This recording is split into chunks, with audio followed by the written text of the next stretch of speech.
පද්ධති වල ඉතුරු ටික කරමු. හරි? right. ඔයගොල්ලන්ට මතකයිද ගිය සතියේ අපි ලක්ෂයකදී ක්‍රියා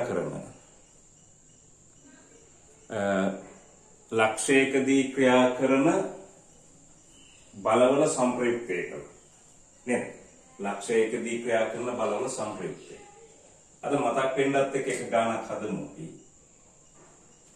මෙන්න මෙහෙම බල 1 2 3 4 5ක් තියෙනවා. හරි? මේක අඳගන්න.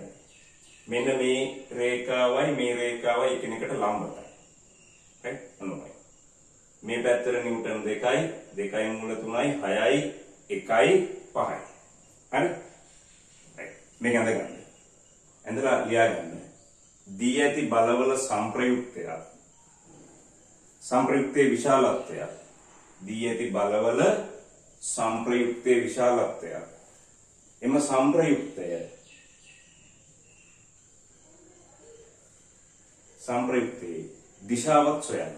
සංප්‍රයුක්තයේ දිශාවක් සොයන්න. හරි. right. දැන් ඔයගොල්ලෝ වීඩියෝ එක නවත්තලා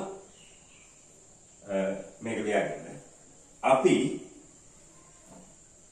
අපි සංප්‍රයුක්තය හොයනකොට බල සමාන්තර ආශ්‍ර ක්‍රමය නැවත පාවිච්චි කරලා පුළුවන් කියලා කිව්වා. එහෙම කරන්න ගියහම මේක සංකීර්ණයි. ඒක නිසා ඍජු කෝණාශ්‍ර විභේදනයෙන් මේක ගන්න. හැබැයි අන්තිමට ආයි පාවිච්චි වෙන්නේ බල සමාන්තර ආශ්‍ර ක්‍රමය. හරි? right. එහෙනම් අපි මේක ලම්බක දිශා දෙකක් තෝරගන්න ඕනේ. එකක් ගන්නවා මම මේ අක්ෂය, අනිත් එක මේක. හරි? right. අපි මේක ගන්නවා එකක් හැටියට. මෙන්න මේ පැත්ත. මේ පැත්ත ගන්නවා එකක් හැටියට, මේක ගන්නවා අනිත් එක. ඊට ලම්බක එක.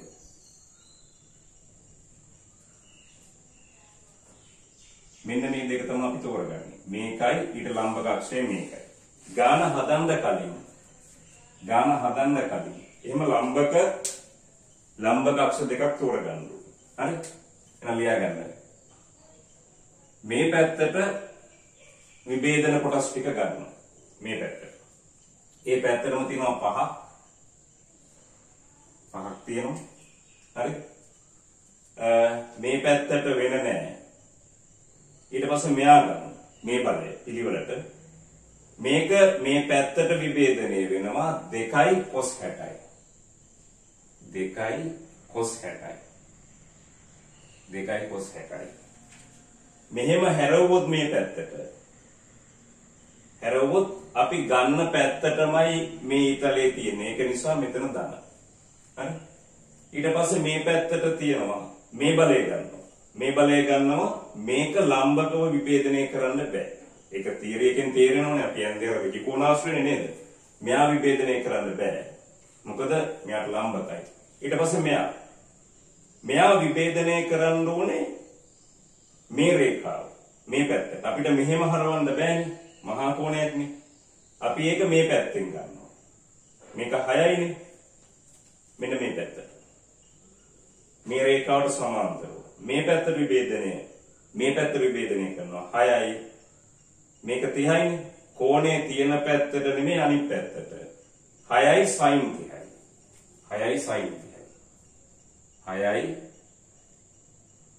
30යි. හැබැයි මෙයා හැරවුවොත් මෙතනින් හැරවුවොත් බලන්න.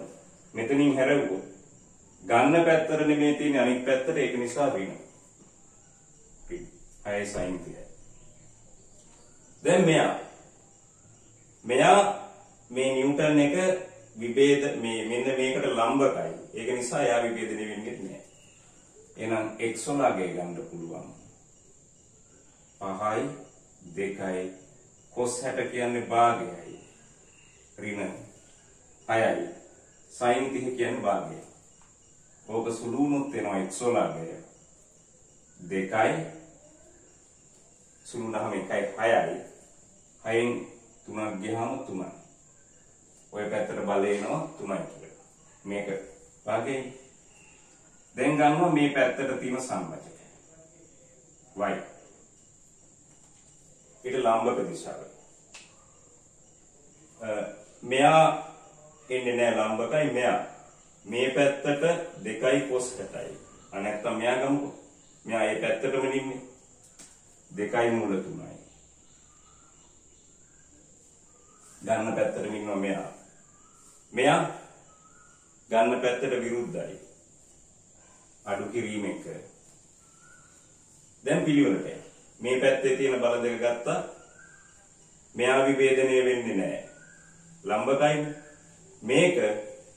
මේකට සමාන්තරව මේ පැත්තට cos මේ පැත්තට sin 2යි sin 60යි 2යි sin 60යි 2යි sin 60යි මෙතනින් අරගෙන හැරවුවොත් මෙහෙම හැරවුවොත් මේ ගන්න පැත්තටමයි ඊතලයේ තියෙන්නේ ඒක නිසා දාන්න 2යි sin 60යි මෙයා ගත්තා මෙයා විභේදනය වෙනවා මේ රේඛාවෙන් මේක මේ පැත්තට ගන්න බෑ. මෙන්න මේ සුළු කෝණේ තියෙන පැත්තට ගන්න. 6යි cos 30යි. මේක 6යි cos 30යි. 6යි cos 30යි.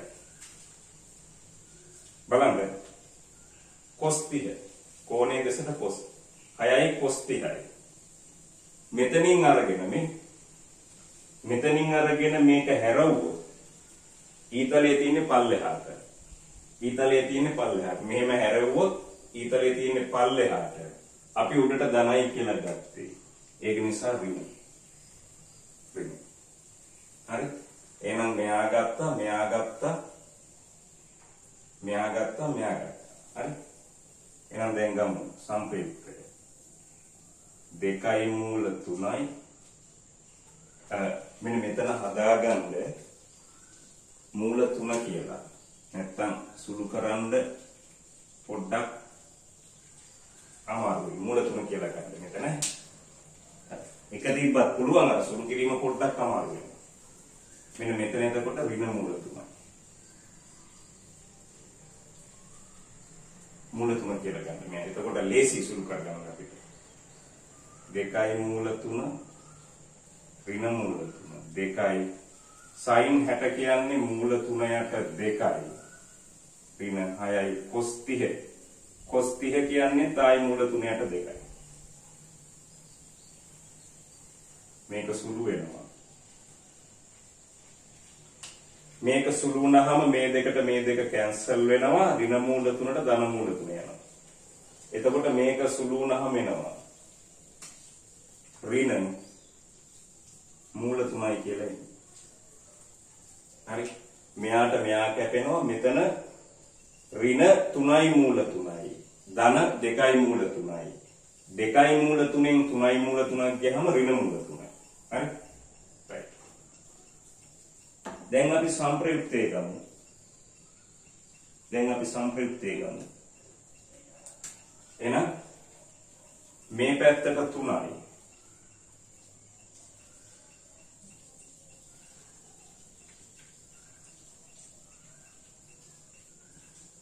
මේ පැත්තට 3යි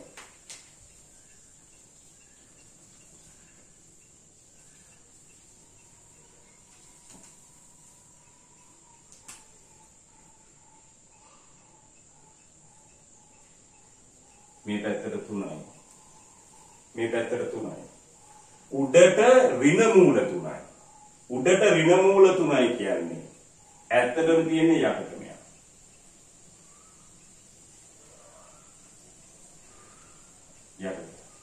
එයාගේ අගය මූල 3යි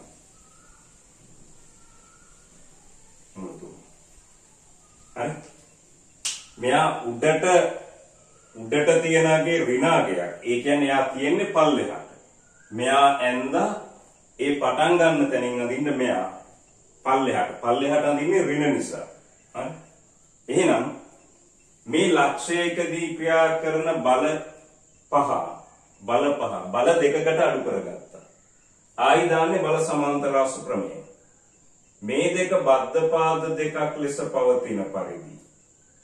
මේ දෙක බද්ධ පාද දෙකක් ලෙස පවතින පරිදි සමාන්තර ආශ්‍රයක් ඇඳෙනවා මෙතන ඇඳෙන්නේ ඍජු කෝණාශ්‍රයක්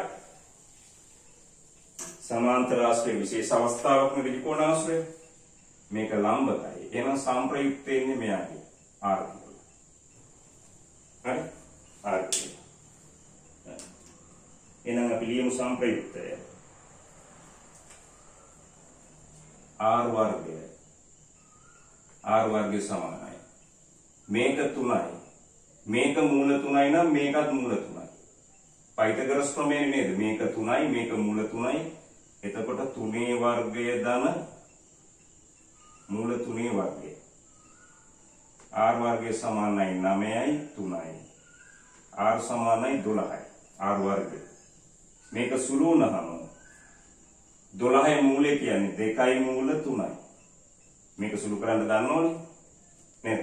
12 ලියන්න පුළුවන් 4 වරක් 3 4 වර්ගමූලය 2යි 3යි. එහෙනම් ලියාගන්න.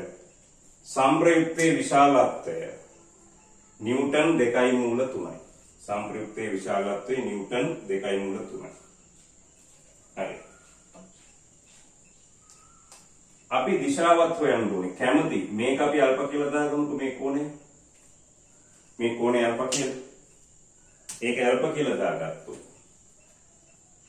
tan alpha සමානයි. දැන් tan alpha සමානයි. tan කියන්නේ සම්මුඛ පාදය. මේකේ දිග මූල 3යි. බෙදීම 3. ඔන්නම් alpha සමානයි. මේක 3 ලියන්න පුළුවන් මූල 3 වරක් මූල 3 කියලා එක මූල 3ක් කැන්සල් වෙනවා. tan inverse එකයට මූල 3. ඔන්නම් තවදුරටත් ලියන්න පුළුවන්. tan inverse එකයට මූල 3යි කියන්නේ අංශක 30යි. නැත්තම් පයි බෙදීම 6යි. හරි. ඔන්න ඔය විදිහට ගන්න පුළුවන්. හරි. දැන් බලගන්න. ඕගොල්ලෝ ඔය පළවෙනි අවුරුද්දේ පාඩම් ටික විතරයි අමාරු. මම කිව්වා මේක හැම තැනකදීම ඉනවා. දැන් මේ අවුරුදු 20ක උගන්වලා අවුරුදු 20ක් උගන්වලා ළමයි වරද්දන තැන් තමයි ඕක. මෙන්න මේ පොඩි දේවල් ටික හරියට කරගන්න බෑ. අපි ඉගෙන ගන්න මේ ගාන නෙමෙයි. මේ ගාන නෙමෙයි මේක කරන විදිය සිද්ධාන්ත ඉගෙන ගන්න හරියට. හුඟක් අය මේක ගත්ත ගමන් x වර්ගය ධන y වර්ගයේ වර්ගමූලය කියලා ලියනවා tan alpha y බෙදීම x කියලා ලියනවා. y බෙදීම x ගත්තාම විශාලත්වය විතරනේ ගන්න ඒගොල්ලෝ. එතකොට ඒක දන්නේ ක්‍රියා රේඛාව වෙන්නේ මේ පැත්තටද මේ පැත්තටද මේ පැත්තටද කියලා. ඇයි?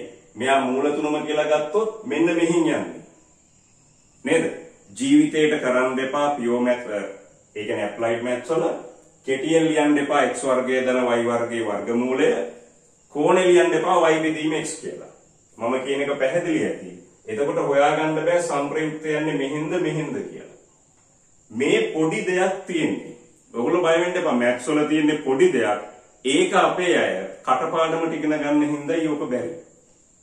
මුල්ම තියරි එක. එහෙනම් මේ මුලින් මෙච්චර බලි මේ අමාරුවෙන් උගන්වන්න උන්නේ නැනේ බල සමාන්තර වාස්තු ප්‍රමේය. ඕගලන්ට මතක ඇති සාධනයේ ඉගෙනුවා එකේ ගන්න විදිහේ ඉගෙනුවා. ජ්‍යාමිතියෙන් ගත්තා. ඒ කියන්නේ පරිමාණ රූපයකින් ගත්තා ප්‍රස්ථාරකින්. ඊට පස්සේ ජ්‍යාමිතියෙන් හැදුවා. ඒකට සූත්‍රයක් අපෝහණය කළා. ඒ ඔක්කොම අපි කළා. හරි. හැබැයි ආයි අපි මොකටද මේ මුලට යන්නේ? මේක වැදගත්. මගේ අරමුණ මේක උගන්වන එක නෙමෙයි. මේ පාඩම උගන්වන එක නෙමෙයි අරමුණ. ඊට පස්සේ එනවා දැන් අද පටන් ගන්නවා දුඩ වස්තුවක් මත ක්‍රියා කරන බල. ඒක කතා කරනවා. ඒක කතා කරන්න ගියාම මේක හරියට ඉගෙනගෙන තිබ්බේ නැත්තම් ගානම ඉවරයි. හරි? ඒක නිසා ඕගොල්ලෝ හරියට ඉගෙන ගන්න මේක ලයිව් කරන්න තිබ්බනම් හොඳයි. නමුත් දැන් කරන්න දෙයක් නැහැ. මේ විදිහට කරගෙන යන්න. right? හරි. එහෙනම් මේ අපි කතා කරේ ලක්ෂයක ක්‍රියා කරන බල. ලක්ෂයක ක්‍රියා කරන බල.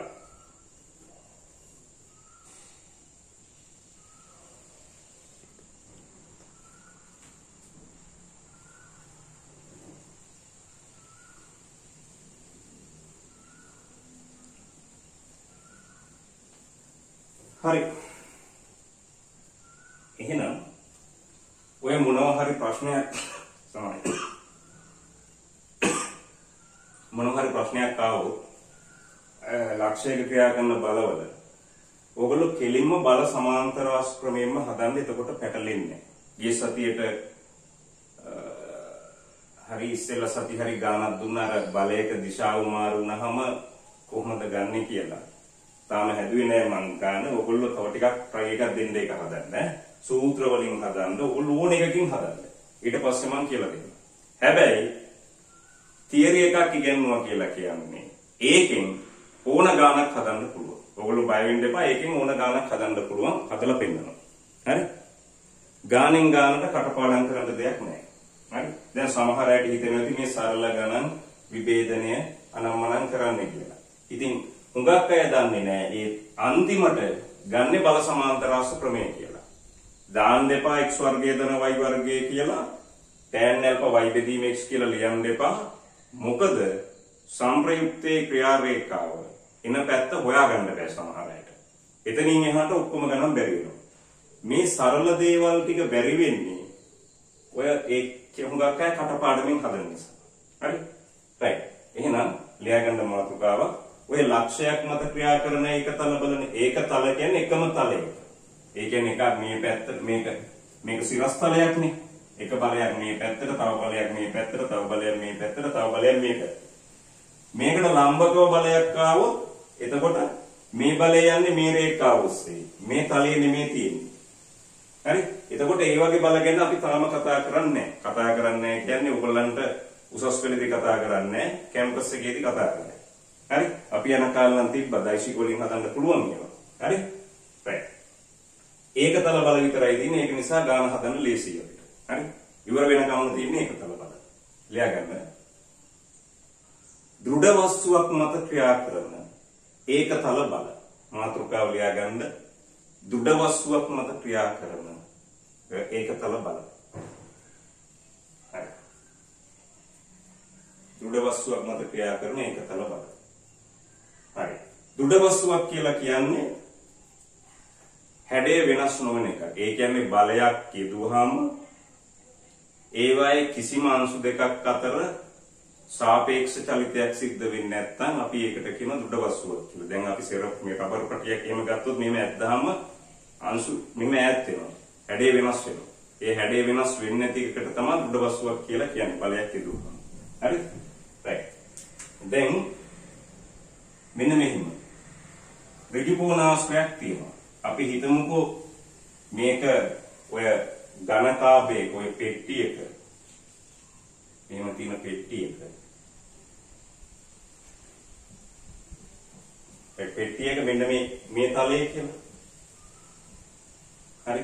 පෙට්ටියක මෙන්න මේ අපිට පුළුවන් නේද පෙට්ටිය මේ පැත්තට බලයක් දීලා අදින්න පුළුවන්, මේ පැත්තට බලයක් දීලා අදින්න පුළුවන්, මෙහෙම අදින්න පුළුවන්, නැත්නම් මේක ඔස්සේ නූල් කෑල්ලක් ගැට ගහලා මෙහෙන් අදින්න පුළුවන්. මේක ඝන වස්තුවක් වුණාට අපි කතා කරන්නේ ඒකතල බල. මෙන්න මේකට ක්‍රියා කරන බල ගැන විතරයි අපි කතා කරන්නේ. මේකේ බර තියෙනවා ඒව එහෙම ගන්න නැහැ මෙතෙන්ට. එතකොට ඒකතල බල වෙන්නේ නැහැ මේක. හරි? එතකොට මේක ගැන තමයි කතා කරන්නේ. එතකොට මේ ත්‍රිමාන එකක් අඳින්නේ නැහැ. අපි ඒකතල බලනේ. ද්විමාන රූපයක් අඳිනවා. හරි? ඔයගොල්ලෝ දන්නවා මේක මෙතනින් බලයක් යොදලා මෙහෙම තව පැත්තකට බලයක් යදුවොත් ගෙදෙද්දී උන්නම් කරලා බලන්න. මේක ඇද්දාම මේක යන්නේ එක පැත්තකට. නේ? ඒ යන පැත්ත තමයි අපි හොයන්නේ. හරි? right. දැන් මේ පාඩම අපිට අවශ්‍ය වෙනවා සෑහෙන්න අපි ප්‍රායෝගිකව පාවිච්චි කරනවා. නේද? ඔයගොල්ලෝ දැකලා ඇති. මේක ප්‍රායෝගිකව නම් කියන්නම් ඇයි මේව හොයන්නේ කියලා. ඔයගොල්ලෝ දැකලා ඇති මෙහෙම කරන්ට් වයර් එක මෙහෙම අදිනවනේ. මෙතන කණුවක් තියෙනවා. ඊට පස්සේ මෙතනින් මේ පැත්තට යනවා. වයර් එක. නේ? මෙහෙම කණුවක් හිටවලා මේක මේ පැත්තට අදිනවා. හරි? ඇද්දාම ඔයගොල්ලෝ දන්නවා මෙතන ආතතියක් එනවා. මෙතනත් ආතතියක් එනවා. මේ හැම එකේම ආතතියක් එනවා. බල සමාන්තරාංශ ප්‍රමේය අනුව මේකේ සම්ප්‍රයුක්තය යන්නේ මේ පැත්තට. එහෙනම් මේක මේ පැත්තට ඇදෙනවා. ඔයගොල්ලෝ දැකලා ඇති. එහෙම වෙලාවක මෙන්න මේ පැත්තෙන් කණුවක් හිටවලා තියෙනව නේද? ඔය වයර් කරන්ට් කම්බි ඇදලා තියෙනකොට මේ කණුවක මෙහෙම ආනත වෙලා තිබ්බොත් මේ කම්බි බලන්න මේ පැත්තෙන් සපෝට් එක දෙන්නේ. මොකද මෙයා ඇදෙන්නේ මේ පැත්තටනේ. මෙයා නවත්තන්න දෙන්නේ මෙහෙම. මේකෙදි ඉතින් මෙතන පාරක් තිබ්බොත් එහෙම මේක නවත්තන්න මක් කරන්න වෙනවද? මේකනේ කණුව. මේ එන එක නවත්තන්න කණුව ගහන්න වෙන්නේ පාරට. ඇයි? මෙහෙම හේතු කරන්න බෑනේ. එතකොට ඕගොල්ලෝ දැකලා ඇති. එහෙම කරන්නේ මේක මේ පැත්තෙන් නෙමෙයි දෙන්නේ. මෙහෙට ඕගොල්ලෝ දැකලා ඇති. තවත් කම්බියකින් මෙහෙම ගැට ගහලා ඇදලා දිනවනේ. ඒ ඇද මෙහෙම ඇදලා ගැට ගහන්නේ මේක ත්‍රිමාණව ධාතු අනිත් පැත්තට යන්නේ. ඇදලා ගැට ගහන්නේ. එතකොට ඇදලා ඒ ගැට ගැවුවම ආත තියෙන්නේ මේ පැත්ත. ඒ කියන්නේ මේ සම්ප්‍රයුක්තයේ මේ පැත්තනේ. ඊට විරුද්ධව තමයි. හරි? එතකොට මෙහෙම කණු දාන්න බෑනේ. කණු දැම්මොත් පාරෙන් දාන්න වෙන්නේ. පෙලක් වෙලාට කණු දාන්න. දැන් මේ පැත්තේ ඉඩමන්නම් තියෙන ඉඩමට දාන්න පුළුවන්. මේ පැත්තේ පාරක් නම් ඔයගොල්ලෝ දැකලා ඇති. කම්බි දාලා තියෙනවා. හරි? ඉතින් මේව ඇත්තටම අපි ප්‍රායෝගිකව පාවිච්චි කරනවා. නැත්තම් මෙහෙම ඇවිල්ලා වයර් එක ඇදලා යම ඉලෙක්ට්‍රිකල් ඉංජිනේර් කියලා. ටික වෙලාවකින් මේ කණු මේ පැත්තේ. නේ? මේවා අදින්න බෑ. හරි? ඉතින් මේ එක තමයි. පාලමක් හදනකොට මම ඒව පස්සේ කතා කරනවා. හරි? මේ හැම එකක්ම ඉගෙන ගන්න ඕනේ. හැම එකක්ම ඉගෙන ගන්න ඕනේ. හරි? මේ ඒකට තමයි අපි මේව හරියට ඉගෙන ගන්න. හරි? තේරුණාද?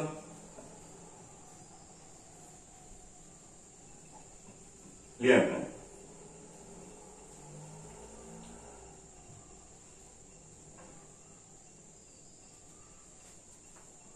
ලියන්න.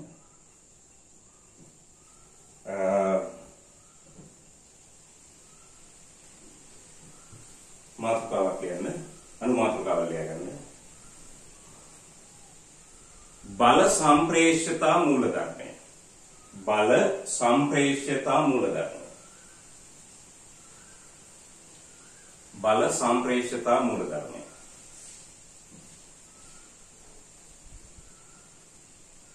හරි. සම්ප්‍රේෂණය කියන්නේ එක තැනක තියෙන දෙයක් තවත් තැනකට යනවා කියන එකනේ. නේද? මෙහෙම. අපි හිතමුකෝ.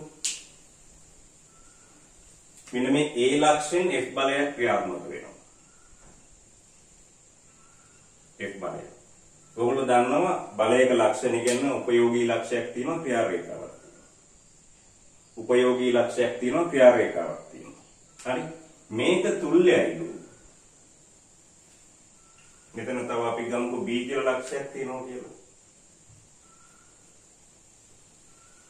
මෙන්න මේ B වලින් F බලය ක්‍රියා කරන එක. හරි? B වලින් A වලින් මෙහෙම F බලයක් ක්‍රියා කරනවා මෙතන B කියලා ලක්ෂයක් තියෙනවා. එතකොට මෙන්න මේක A වලින් මේ බලය යදුවත් එකයි ක්‍රියා රේඛාව මත. B වලින් යදුවත් එකයි. ඒ කියන්නේ හරියට ඔයගොල්ලෝ බැලුවොත් එහෙම මෙහෙම මෙතන කුණ්‍යයක් තියෙනවා මේකට ගැට ගහලා මේ පැත්තට ඇද්දත් එකයි. මෙන්න මෙතන එකක් තියෙනවා මේකට ගැට ගහලා මේ පැත්තට ඇද්දත් එකයි. නේ? ඔයගොල්ලන්ගේ අර ගෙදර තියෙන ඩෙස් එක ඒ කියන්නේ බංකුව මෙහෙම අදින්නත් පුළුවන් එහා පැත්තේ මේ පැත්තට තල්ලු කරන්නත් පුළුවන්. මෙහෙම අදින්නත් පුළුවන්. නැත්තම් මෙහෙම ඇද්දත් ඒ පැත්තටම යන්නේ වෙනස් වෙන්නේ. හරි? එහෙනම් මෙන්න මේක මාර වැදගත්. මේක මාර වැදගත්. මේවා දන්නේ නැත්නම් අපිට මේවා තේරෙන්නේ. එහෙනම් බල සම්ප්‍රේෂ්‍යතා මූල ධර්මය කියන්නේ යම් ලක්ෂයකදී ක්‍රියා කරන බලයක් මෙම ක්‍රියා රේඛාව මත ඕනෑම ලක්ෂයක ක්‍රියා කරන්නේ යයි ගත හැකිය. නැත්නම් ක්‍රියා කරන ලක්ෂයකට තුල්‍ය වේ. හරි? එහෙනම් ලියාගන්න යම් ලක්ෂයකදී ක්‍රියා කරන බලයක් ලියාගන්න ක්‍රියා රේඛාව මත ඕනෑම ලක්ෂයකදී ක්‍රියා කරන්නේ යයි ගත හැකිය.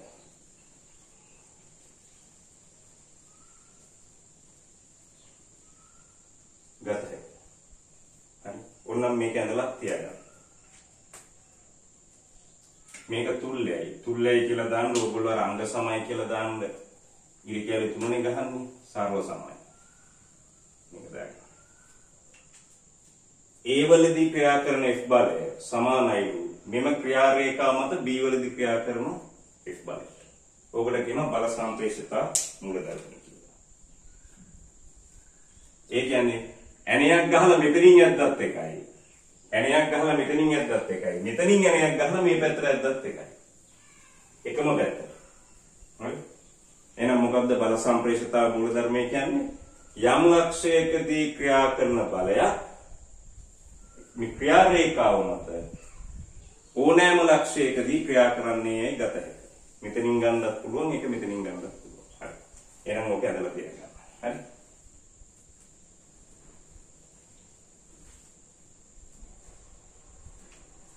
මේක ඇඳ ගන්න පුළුවන් නේද?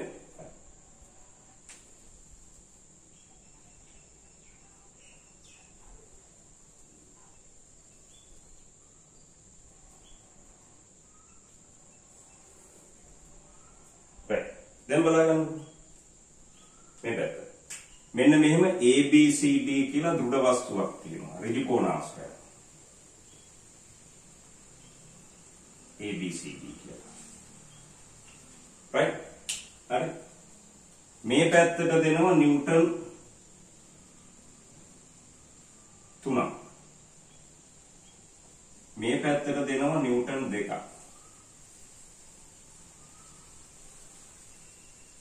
මේ පැත්තට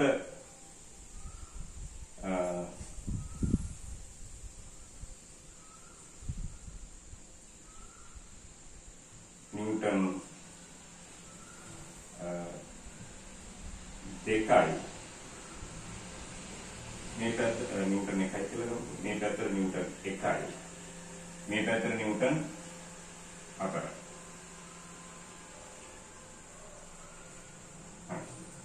මෙන්න මෙහෙම දෙනවා. හරි? ඔයගොල්ලෝ මේ හිතන්න එපා මේ රේඛාවේ දිගෙන් තමයි මේ තුන නිරූපණය වෙන්නේ කියලා නිව්ටන් තුන. මේකෙන් කියන්නේ AB පැත්තට මේ පැත්තට නිව්ටන් 3ක් කියලා. මේක දෘඩ වස්තුවක්නේ. නේද? දැන් අපි හිතන්නකෝ කාඩ්බෝඩ් පෙට්ටියක නැත්නම් ඕගොල්ලන්ගේ ඩෙස් එකේ මෙන්න මෙහෙම තියෙන එකේ මෙතනින් ඇද්දා කියලා ඒ බලයේ විශාලත්වය මේ රේඛාවේ දිගට සමානුපාතික වෙන්නේ නැහැ නේද? හරි. ඉතින් ඒක නිසා මේ දැන් මේක ලක්ෂයකදී නෙමෙයි ක්‍රියා කරන්නේ. මේ දෙන්න කැපෙනවා මෙතෙන්ද. මේ දෙන්න මෙතෙන්දි කැපෙනවා. මේ දෙන්න මෙතෙන්දි කැපෙනවා. හරි? right බලගන්න මේ පැත්ත. අපිට මේ ගාන මේ බල පද්ධතිය සම්ප්‍රයුක්තය හොයන්න කිව්වොත් අපිට ඉගෙනගත්ත ප්‍රමේයන් පාවිච්චි කරලා පුළුවන්. මොකද්ද ප්‍රමේය? එකක් බල සමාන්තරාස්ස ප්‍රමේය. හරි? බල සමාන්තරාස්ස ප්‍රමේය. හරි. right අනිත් එක බල සම්ප්‍රේෂිතා මූලධර්ම. හරි? එහෙනම් මේ බල දෙක මෙතන කැපෙනව නේද? හරි. එහෙනම් මේ දෙකේ සම්ප්‍රයුක්තය යන්නේ. මෙන්න මේ දෙකේ සම්ප්‍රයුක්තය අපිට වෙනම හොයන්න පුළුවන් මේ පැත්තකින්. නේද? ඒ සම්ප්‍රයුක්තය යන්නේ මෙතනින්. ඕනනම් ඒක සාධනය කරන්න පුළුවන්. මේ සම්ප්‍රයුක්තය යන්නේ මෙතනින්. මේ දෙකේ සම්ප්‍රයුක්තය යන්නේ මේ ක්‍රියා රේඛාව ඔස්සේ. මෙහෙම හොයන්න පුළුවන් නේද? එතකොට මේක 4යි 3යි 5යි කියලා එනවා. නිව්ටන් 5යි කියලා. නේ? මෙන්න මේ ක්‍රියා රේඛාව ඔස්සේ තමයි නිව්ටන් 5 කියන්නේ. කොච්චර දිගද දැන් මේක 3යි මේක 4යි සම්ප්‍රයුක්තය ගත්තොත් මේක 5යි කියලා එන්නේ. මේක තමයි ක්‍රියා රේඛාව. ඕන තරම් දිගට ඇඳ ගන්න පුළුවන්. හරි? එහෙනම් අපිට මේ නිව්ටන් 5 බලය බල සම්ප්‍රේෂිතා මූල ධර්මයන් මෙතනින් ක්‍රියා කරනවා කියලා ගන්නත් පුළුවන්, මෙතනින් ගන්නත් පුළුවන්, මෙතනින් ගන්නත් පුළුවන්. අපි ගමුකෝ මෙතනින් ක්‍රියාත්මක වෙනවා කියලා. නිව්ටන් 5. මේ පැත්තට නිව්ටන් 5යි. මේක ඔස්සේ නිව්ටන් 2යි නේද?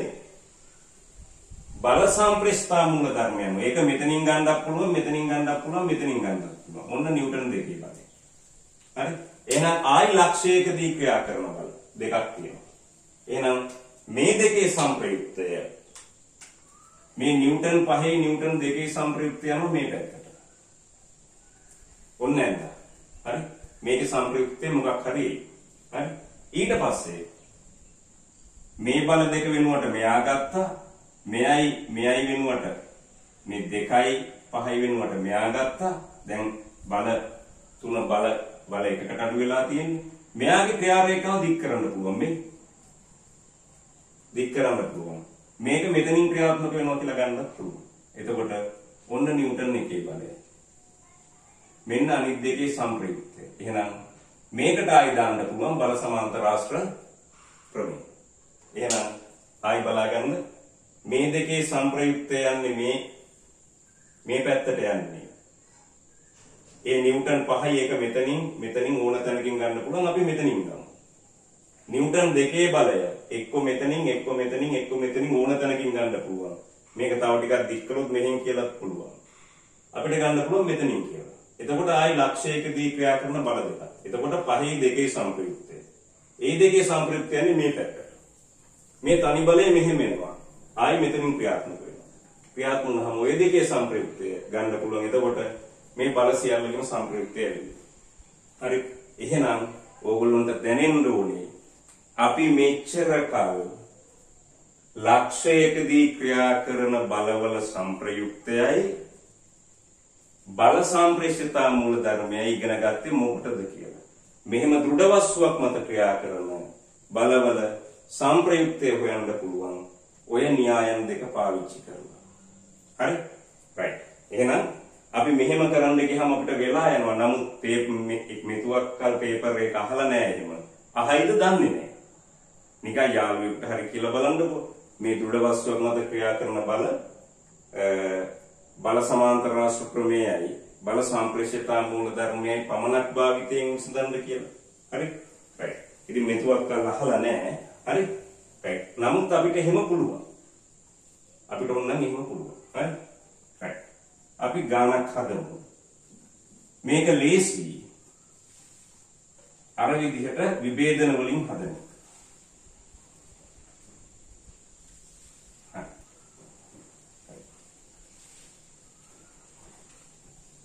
लिया गया मैंने भी लिया गया ABCD ऋजुकोणाश्रयी ABCD ऋजुकोणाश्रयी बल क्रियाकरण आयु दक्वा ඇත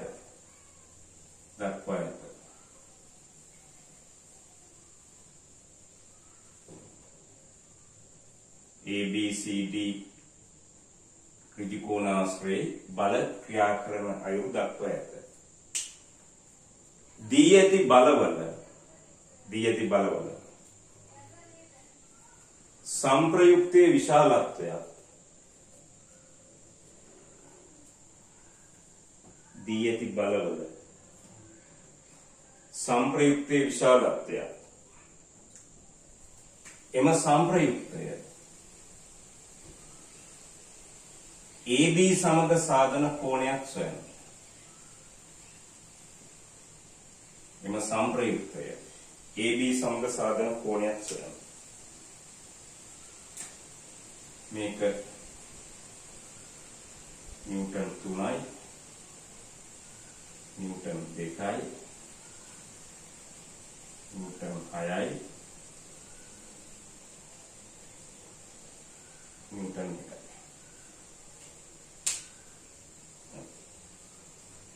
මේක අරගන්න.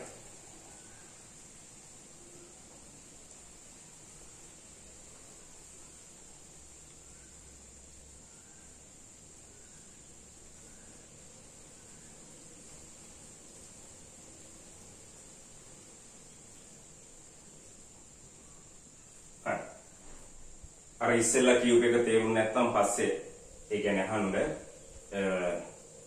එකට හරි මෙසේජ් එකක් දාන්න ආයි කියලා දෙන්න. අපි ඒව ඉගෙන ගන්න නිකන් ආවට ගියාට නෙමෙයි. කාටද කියන්න පුළුවන් මේක ලක්ෂයක නෙමෙයි කොහොමද එහෙම වෙන්නේ කියලා. ඒක නිසා ඒවට නීති තියෙනවා. ඒ නීති අනුව තමයි අපි කතා කරන්නේ. හරි? right. මෙන්න මේ සමාන්තර බල දෙකේ සංප්‍රයුක්තය මේක දෛශික වලින් පෙන්වන්න පුළුවන්. මේ පැත්තට තියෙන ඒකක දෛශිකයයි නම් මේ පැත්තටත් තියෙන ඒකක දෛශිකයයිනේ. ඒ කියන්නේ 3යි මේක 2යි. සංප්‍රයුක්තය කියන්නේ බලවල එකතුනේ 3යි දෙන 2යි කියලා එකතු වෙනවා කියලා. හරි? ඉතින් කාට හරි ඒක ප්‍රශ්නයක් නම් අපේ දෛශික වලින් අපිට පෙන්වන්න පුළුවන් ඒක.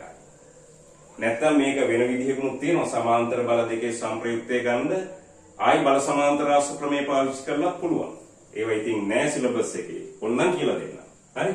පස්සේ වෙලාවට එහෙනම් right අපි මේක බල කොච්චර තිබ්බත් ලම්බක දිශා දෙකක් තෝරගමු. එකක් AB ගමු. අනිත් එක AB ට ලම්බක ප්‍රක්ෂේපණය. එහෙනම් මේ පැත්තට විභේදනය කරමු. x කියලා අරගෙන. මේ පැත්තට විභේදනය කරමු. මේක 3යි. ඒ පැත්තටම තියෙනවා 2ක්. ඒ කියන්නේ 5යි. මේ පැත්තට තියෙන සංරචක 5යි. මේ දෙන්න ඉන්නේ. දැන් ලම්බකව ගමු. දැන් ලම්බකව ගමු. මේ AB ට ලම්බකව. ඒ කියන්නේ මේ පැත්තට සමාන්තරව. හරි? right. කොතනින්ද කියලා අපි දන්නේ නැහැ. මේ පැත්තට සමාන්තර බල ටික. මේ පැත්තට 6යි, උඩට 6යි. මෙයා ඊට විරුද්ධව ඍණ 1යි. එහෙනම් 5යි. එහෙනම් එකක් මේ පැත්තට අනිත් එක මේ පැත්තට නේද? එකක් මේ පැත්තට මෙන්න මේ ක්‍රියා රේඛාව මත. අනිත් එක මේ පැත්තට මේ ක්‍රියා රේඛාව මත. බල සම්ප්‍රේෂිතා මූල ධර්මයන් මේ බලය මෙතනින් මේ බලය මෙතනින් ක්‍රියා කරනවා කියලා ගන්න පුළුවන්. කොහොමද කැපෙනවනේ මේ බල දෙක අසමාන්තරයි. හරි? ඒක නිසා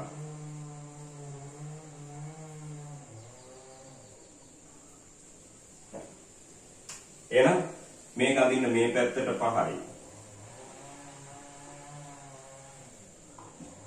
මේ පැත්තට 5යි. මේ පැත්තට 5යි.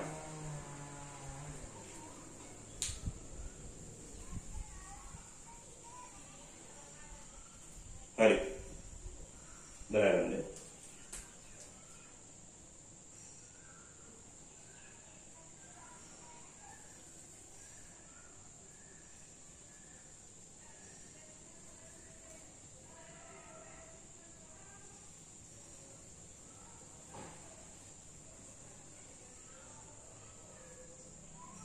මේ පැත්තට 5යි. මේ පැත්තටත් 5යි. හරි. එහෙනම් ආය සම්ප්‍රයුක්තය ගන්නේ බල සමාන්තර ආස ක්‍රමයෙන්. මේ දෙක බද්ධ පාද දෙකක් ලෙස පවතින. අදින්න සමාන්තර ආශ්‍රය. හරි. එහෙනම් සම්ප්‍රයුක්තය ඉන්නේ මෙයාගේ. මේක ලම්බකයි. නලියන්න R වර්ගයේ සමානයි. දැන් මේක දුඩ වස්තුව. මෙතන තියෙන්නේ බල රූප සටහනක් ඈ. එතකොට මේ රේඛාවේ දිග 5යි. මේක 3 වෙලා මේක 2 වෙන්න බෑනේ එහෙනම්. මෙතන කියන්නේ මේ පැත්තට 3යි, මේ පැත්තට 2යි කියලා. හරි? මෙතන අඳින්නේ පරිමාණ රූප සටහන, බල රූප සටහන. මේ පැත්තට ඒකක 5යි, මේ පැත්තට ඒකක 5යි. මේක 5යි නම් මේක 5යි. එතකොට 5 වර්ගයේ ධන 5 වර්ගයේ වර්ගමූලය 25යි. ඒ කියන්නේ 5යි මූල 2යි. ලියන්න. සම්ප්‍රයුක්තයේ විශාලත්වය 5යි මූල 2යි. නිව්ටන් 5යි මූල 2යි. කෝණය ගමු. මේක ඇල්ෆා කියලා දාලා. tan ඇල්ෆා කියලා කියන්නේ සම්මුඛ පාදයේ බෙදීම බද්ධ පාදය. ඒ කියන්නේ 5 බෙදීම 5. කියන්නේ 1යි. ඒ කියන්නේ ඇල්ෆා කියන්නේ 45යි. හරි. එතකොට මෙන්න මේකට සමාන්තරව මේ 5 කියන්නේ එක්ක ABට නැත්නම් CDට සමාන්තරවනේ නේද? එහෙනම් ABත් එක්ක හදන කෝණය ඒ කියන්නේ 45යි. හරි? right. එහෙනම් ඔන්න ඔය තනි බල හතර, ඔය බල හතර වෙනුවට දාන්න පුළුවන් තනි බලය මේක. තනි බලය මේක.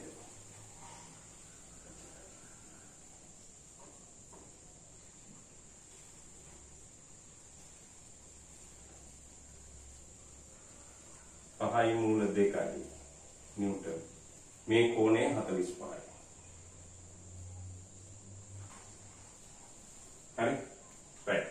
එහෙනම් මේ බල හතර වෙනුවටම ඔය බල හතර වෙනුවටම දාන්න පුළුවන් තනි බලයේ විශාලත්වය අපි සම්ප්‍රයුක්තය කියලා කියනවා.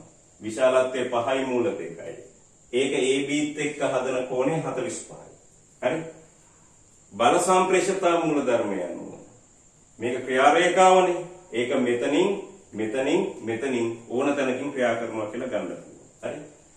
එහෙනම් අපිට දෘඩ වස්තුවක් මත ක්‍රියා කරන ඒකතල බලවල සංප්‍රයුක්තය ගන්න පුළුවන් ඔය විදිහට. විශාලත්වය ගන්නත් පුළුවන්, දිශාව ගන්නත් පුළුවන්. හරි? තියෙන ගැටලුව හරියටම මේක කපන තැන දන්නේ නැහැ දැන්.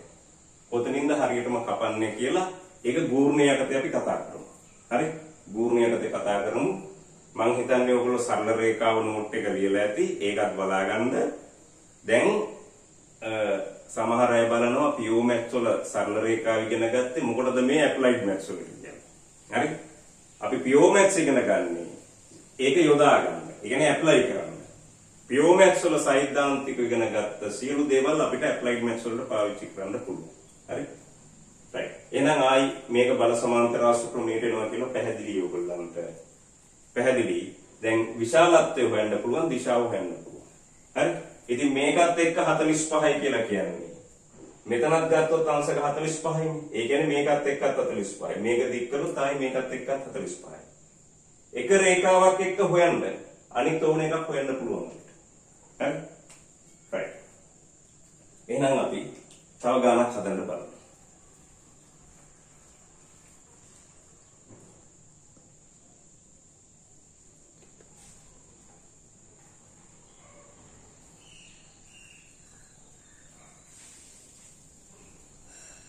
හරි.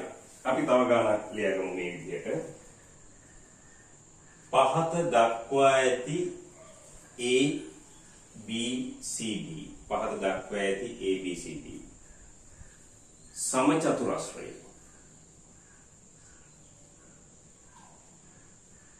පහත දක්වා ඇති A B C D සමචතුරස්‍රය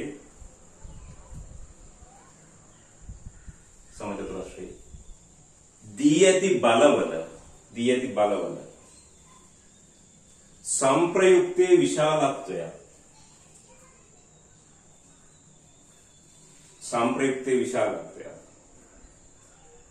ළඟට එම සංප්‍රයුක්තය AB සමග සාධන කෝණයක් සොයන්න.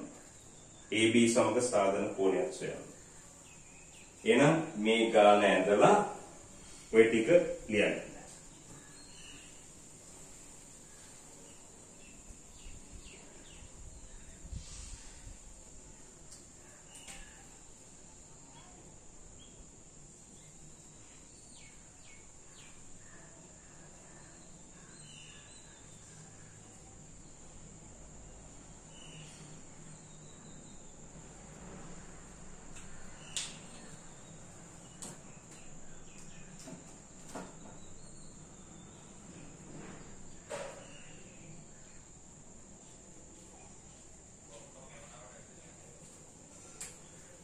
හරි. එහෙනම් අපි මේකේ විභේදනය කරනවා. ABට සමාන්තරවයි ඊට ලම්බකවයි. ABට සමාන්තරවයි ADට සමාන්තරවයි.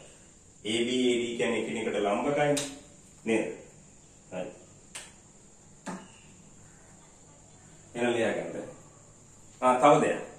මේක මේ රේඛාවේ දිග පහ නෙමෙයි. මේකේ තේරුම මේක අපි හිතමු ඔය ඕගොල්ලන්ගේ ඩෙස් එක මතු පිට කියලා. ඒකේ එක්කෙනෙක් මේ පැත්තට පහකින් අදිනවා, තව කෙනෙක් එහා පැත්තෙන් එකකින් අදිනවා, තව කෙනෙක් මේ පැත්තට අදිනවා, තව කෙනෙක් මේ පැත්තට අදිනවා. මේක නිව්ටන් 3යි කියලා දාගමු ඈ.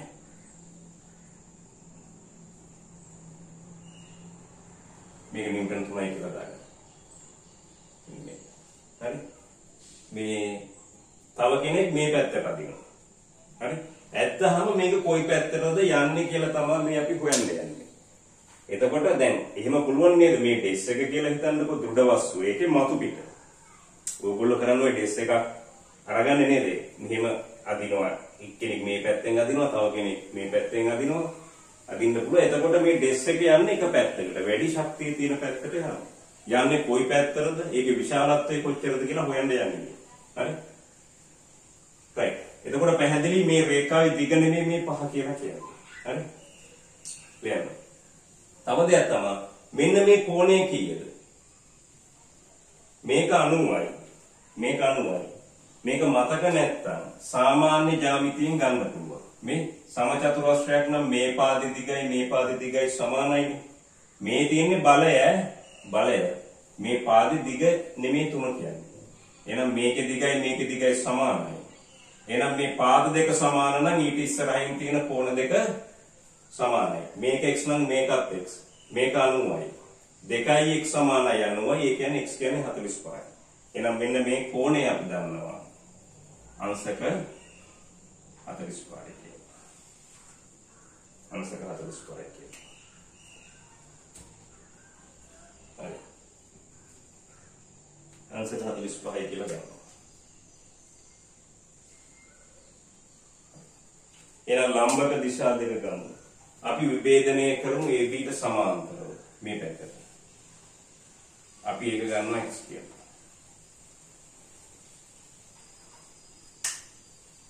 x කියලා ගන්නවා.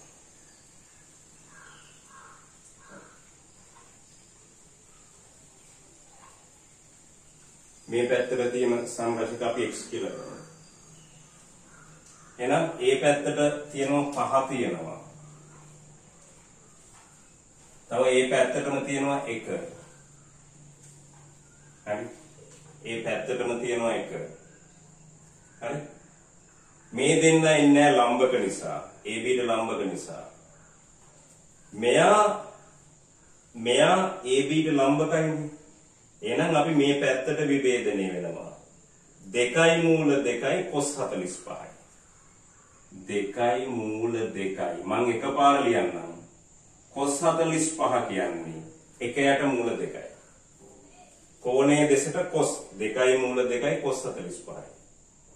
ධනද ඍණද බලන්න මෙතනින් හැරවුවොත් මේ පැත්තට ඊතලයේ තියෙන පැත්තටම නෙන්නේ මේ ගන්න පැත්තටම නෙමෙයි ඉන්නේ ඒක නිසා ධන x සමානයි මේ මූල දෙකට මේ මූල දෙක කැපෙනවා 5යි 1යි 6යි 6යි 2යි 8යි කියලා එන්නේ දැන් ගමු ඊට ලම්බව ඒ කියන්නේ ABට ලම්බක දිශාව ඔස්සේ විභේදනය වෙන්නේ. ඒකේ මේ පැත්තට තියෙන සංරචක ධන. මෙතන තියෙනවා 3. 3 තියෙනවා. මේකත් ABට ලම්බකයිනේ. හැබැයි ගන්න පැත්තට නෙමෙයි තියෙන්නේ අනිත් පැත්තට. ඒක නිසා ඍණ.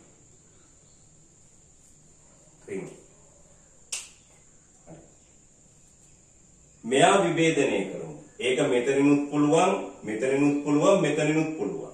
ඇයි බල සම්ප්‍රේෂිතා මූල ධර්මය අනුව මෙයා මෙතනින් ක්‍රියා කරනවා කියලා ගන්නත් පුළුවන්. මෙතනින් ගන්නත් පුළුවන්. හරි. එහෙනම් මේක 2 මූල 2යි. මේ පැත්තටනේ. මේක ගත්තොත් 2 මූල 2යි. කෝණයෙන් ඉවතර නිසා sin 2 මූල 2යි sin 45යි. sin 45 කියන්නේ 1යට මූල 2යි. හරි. මේක මෙහෙම හැරෙව්වොත් අපි ගන්න පැත්තටමයි තියෙන්නේ. ඒක නිසා ධන.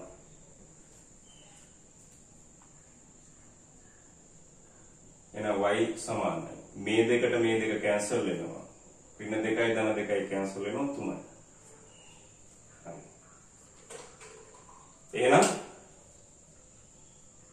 මේක AB ඔස්සේ කියලා අපිට කියන්න බෑ. ABට සමාන්තරයි. මේ පැත්තට 8යි. මේක මෙතනින්ද මැද්දේද කියලා අපි දන්නේ නැහැ. හරි? එහෙනම් මේ පැත්ත අපි යඳිනවා බල සමාන්තර රස ක්‍රමය. මේක 8යි. මේ පැත්තට 3යි.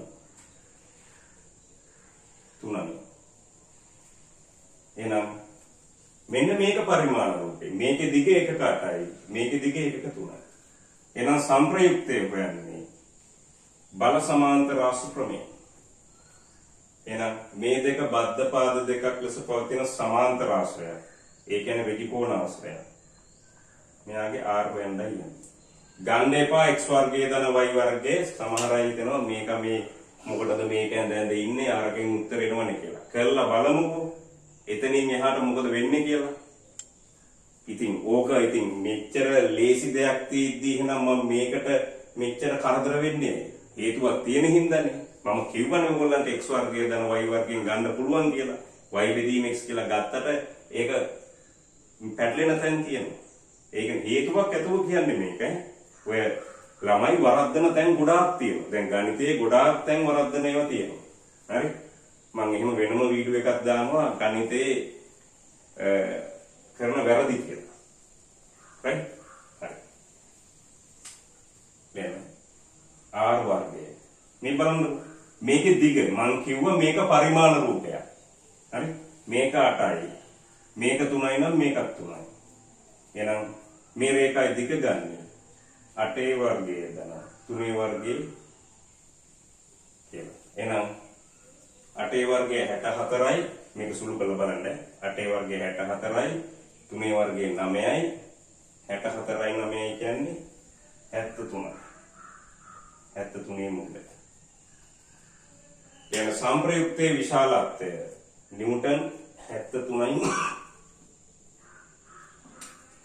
මේ කෝණය ගන්න අල්ප කියලා. එහෙනම් tan alpha සමානයි. මේක දන්නවනේ අපි 73යි මූල 3යි කියලා. 73යි මූලය කියලා. 73 මූලය කියලා දන්නවනේ. ඕනනම් sin වලින් පුළුවන්, cos වලින් පුළුවන්, tan වලින් පුළුවන්. tan වලින් පුළුවන්. tan alpha කියන්නේ සම්මුඛ පාදයේ බෙදීම බද්ධ පාදයේ. 3 බෙදීම 8. එහෙනම් alpha සමානයි tan inverse 3 බෙදීම 8. එහෙනම් මෙන්න මේක AB ට සමාන්තරයි නේද? එහෙනම් AB ට සමාන්තරයි කියන්නේ AB ත් එක්ක හදන කෝණයක් ඕකම තමයි. වෙන සම්ප්‍රයුක්තය AB සමග සාධන කෝණය tan inverse 3 බෙදීම 8ක් වේ. හරි. දැන් මේක පොඩියට ඇඳ ගන්න. මෙන්න මේක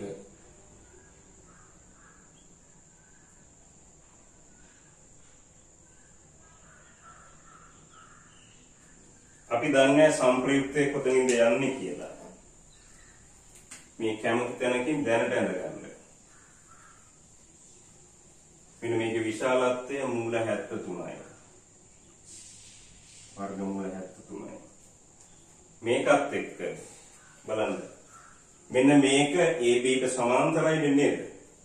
ඒ කියන්නේ මෙන්න මෙතනින් කෝණය alpha. හරි. දැන් අපි දන්නේ නැහැ මොකක්ද? හරියටම කපන්නේ මෙතනද මේකෙන් එළියද කියලා අපි දන්නේ නැහැ. හරි? right. මේ පාද හතරම කපනවා මේ පාදයේ මෙතෙන්දි කපනවා, මේ පාදයේ මෙතෙන්දි කපනවා, මේක දික් කරොත් මේ පාදයේ මේ හරියදි කපනවා, මේ පාදයේ මේ හරියදි කපනවා. එකක් හොයාගත්තා නම් ඉතින්. හරි? ඒක තාම බෑ අපිට. ඒක තාම බෑ. ඒක හදන්නේ අපි ගූර්ණි කිනකින්. right? හරි. right පැහැදිලිද? එහෙනම් අපි දන්නවා ක්‍රියා රේඛාව මේ සම්ප්‍රයුක්තයේ ක්‍රියා රේඛාව AB ත් එක්ක alpha කෝණයක් හදන්නේ ඒකේ විශාලත්වය දාන මූල 73යි කියලා. තව හරියට ඒක කපන තැන දන්නේ. හරි? දැන් බලගන්න. ඕගොල්ලන්ට මම කිව්වා සවිදි සඩාස්ත්‍රයක් ඇඳලා බල ටික ඒ කියන්නේ ඒකේ ලක්ෂණ ටික ගන්න කියලා. ඔය විදිහටම සඩාස්ත්‍රයක තියෙන බලවලත් කරන්න පුළුවන්. මම ඒක උගන්වනවා. අපි මේකේ තව ටිකක් මූලික තීර ටිකක් ඉගෙන ගමු. ඉගෙන ගන්න මේ ගාන නෙමෙයි මේ ගාන නෙමෙයි ඉගෙන ගන්න. ඔය ගාන හදන්න කටපාඩමින් ඕන කෙනෙකුට පුළුවන්. මේ කියන ඒවා වැදගත්. මේකේ දිග 5 නෙමෙයි. මේ කියන්නේ මෙතන ජුඩ වස්තුවක්. මේක ඩෙස් එකේ උඩ මූණත කියලා හිතන්නකෝ. මේ පැත්තට 5කින් අදිනවා. තව කෙනෙක් 1කින් අදිනවා. ඇද්දා කියලා මේ පාද දෙකේ දිග සමාන වෙන්න ඕනේ නෑ. නෑ ඔයගොල්ලෝ නිකන් හිතන්නකෝ ඩෙස් එකක එක දාරක එක්කෙනෙක් වැඩි බලයකින් අදිනවා අනිත් කෙනා අඩු බලයකින් අදිනවා. ඇද්දා කියලා මේ පාද දිගට සමානුපාතික වෙන්නේ නෑනේ බලය. නේද? මෙන්න මෙතන තියෙන පරිමාණ රූප සටහන. මෙතන බල රූප සටහන. හරි? හරි. එහෙනම් මේක තේරෙන්න ඕනේ. තේරෙන්නේ නැති වුණොත් ඔයගොල්ලෝ හන්නයි හරි.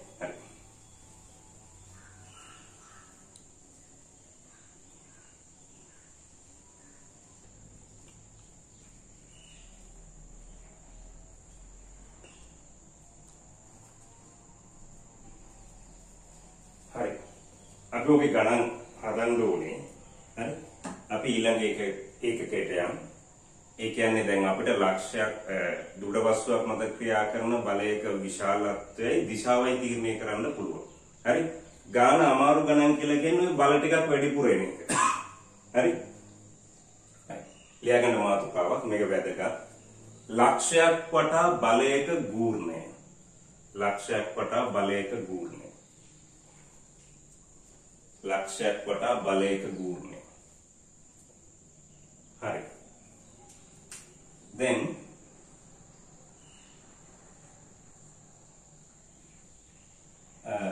මෙහෙම දොර පියනක් හරි අපි ගමුකෝ මේ ජනල් පියනක් හරි කියලා. ඕගොල්ලෝ මේ දොරේ වහනකොට හරි අරිනකොට හරි අපි මේ සරණේරු තියෙන්නේ මෙතනනේ. අසව් කරලා තියෙන්නේ අසව් සරණේරු තියෙන්නේ මෙතනින්. මේක මේ ජනේලේ හරි දොර හරි අරිනකොට මෙතනින් තල්ලු කරනවට වඩා ලේසියි මෙතනින් තල්ලු කරලා වහන එක. ඒ කියන්නේ එකම බලය. අපි මෙතනින් බලයක් දීලා වහනවා ඊට සමාන්තර බලයක් මෙතනින් දීලා වහනවා. මේ අසව් කරලා තියෙන ලක්ෂයේ ඉඳලා දුර වැඩි වෙන්න අපිට මේ දුර අරින්න හරි වහන්න හරි ලේසි. හැබැයි යොදන්නේ එකම බලය. විශාලත්වයවත් දිශාවත් වෙනස් වෙන්නේ නැහැ. ක්‍රියා රේඛාවේ පිහිටීම වෙනස් කරනවා. හරි? දැන් එහෙම දෙයක් තියෙනවනේ. නේද? එතකොට එකම බලය විශාලත්වයත් ඒකයි දිශාවත් ඒකයි හැබැයි උපයෝගී ලක්ෂයයි ක්‍රියා රේඛාවයි වෙනස් වෙනවා. මම කියවනේ බලයකට ඔය හැම එකක්ම වැදගත් කියලා. අපේ අය කටපාඩමින් ඉගෙන ගන්න. බලයක ලක්ෂණ මොනවද කියලා ඇහුවොත් උත්තර ලියන්න බලාගෙන ඉන්නවා මිසක් කටපාඩමින්. ඇයි ඒව ඉගෙන ගත්තේ කියලා අපි දන්නේ නැහැ. බලාගන්න විශාලත්වයයි දිශාවයි වෙනස් වෙන්නේ නැහැ. එකම දිශාවට. උපයෝගී ලක්ෂය වෙනස් වුණා කියන්නේ ක්‍රියා රේඛාව කොහොමද වෙනස් වෙනවනේ. උපයෝගී ලක්ෂය වෙනස් වෙනවා. එතකොට මේ දුර වැඩි වෙන්න මේක අපිට ලේසියෙන් වහන්න පුළුවන්. right? එතකොට මේක වහනකොට හරි අරිනකොට හරි මේක භ්‍රමණය වෙනව නේද? මෙහෙම භ්‍රමණය වෙනවනේ. හරි. ඉතින් ඕවගේ දේවල් ගන්න පුළුවන් අපිට අර ලොකු ගලක් මෙතන අයින් කරන්න ඕන නම් මේක මෙහෙම බලයක් යොදනවනේ මේ පැත්තට. නේද? මෙතන ගලක් තියෙනවා මේක යකඩින්නක් හරි මොකක් හරි දානවා මෙතන ගල් කැටයක් තියෙනවා ලීවර් එකගෙන තියෙන්නේ. නේද? මේක වැඩි කරන්න මේ දුර වැඩි කරන්න ලේසි. නේද? ඉතින් තව තියෙනවා ඔයගොල්ලෝ අර මෙහෙම සීසෝ පදින්නේ නේද? එහෙම තියෙනවා මේ ඈතට යන්න අඩු බලයකින් යොදන්න පුළුවන්. හරි? තව මේ ගූර්ණය කියන සංකල්පේ කෙමිස්ට්‍රි වල පාවිච්චි කරනවා. ඒ කියන්නේ තෙදඬු තුලාව කියලා තියෙන්නේ. මෙන්න මෙහෙම අර තෙදඬු කියන්නේ දඬු තුනක් තියෙනවා. මෙන්න මේකේ අර භාරයක් තියෙනවා මේකේ දුර වැඩි කරනකොට වෙනස් වෙන්නේ. ඒ තෙදඬු තුලාවෙත් ඔය ගූර්ණය කියන සංකල්පය තමයි පාවිච්චි කරන්නේ. right? ඊට පස්සේ ඔය යුග්මය කියන සංකල්පයක් එනවා. නේද? ඇණයක් ගලවනකොට ඒක මම පස්සේ කියලා දෙන්න. හරි? ඊට කලින් ඉගෙන ගන්න ඕනේ මේ ගූර්ණය කියන එක. හරි? එහෙනම් මෙතන ඕගොල්ලන්ට වෙනසක් තේරෙනවා. ඒ කියන්නේ බලයේ විශාලත්වයයි දිශාවයි වෙනස් වෙන්නේ නැහැ. ඒකේ උපයෝගී ලක්ෂ්‍ය වෙනකොට මේ මෙතන ඉඳලා තියෙන දුර වෙනස් වෙන්න අපිට ලේසියෙන් වහන්න අරින්න පුළුවන්. හරි? ඉතින් ඕක මෙකැනිකල් ඉංජිනේරින් වල අපි වාහන ගතොත් ඔටෝමොබයිල් වල ඕක පාවිච්චි කරනවා. ෆස්ට් ගියර් එක, සෙකන්ඩ් ගියර් එක, තර්ඩ් ගියර් එක කියලා අපි පාවිච්චි කරනවා. අපි තව එකක් ගමුකෝ. ඕගොල්ලෝ මේ වාහනයක ටයර් එකක් තියෙනවා මෙතන රෝදයක්. ඒකේ තියෙනවා මෙහෙම නට්. මෙහෙම තියෙනවා. නේද? මේක අර අඬුව දාලා මෙහෙන් ගලවන්න ගියාම බැරි වුණාම මොකද කරන්නේ? මෙයා නගිනවා මේකට නගිනවා බලය වැඩි කරනවා. ඒත් බෑ. මොකද කරන්නේ? මෙයා මේකේ දිග තව මෙහෙම යකඩ පයිප් එකක් දාලා දිග වැඩි කරලා මෙතනින් නගිනවා. එතකොට මේක ලේසියෙන්ම ගලවන්න පුළුවන්. නේ? ඉතින් ඔය ගූර්ණය කියන සංකල්ප පාවිච්චි කරන තැන්. නේ? හරි? මේක ප්‍රායෝගිකව ගොඩක් තැන්වල අපි පාවිච්චි කරනවා. හරි? ඉතින් මේවා ප්‍රායෝගිකයි. ඒ ප්‍රායෝගික දේවල් ප්‍රායෝගිකව ඉගෙන ගන්න ඕගොල්ලෝ. හරි? මේ කොහෙන්වත් උඩින් පාත් වුණු දේවල් නෙමෙයි. හරි?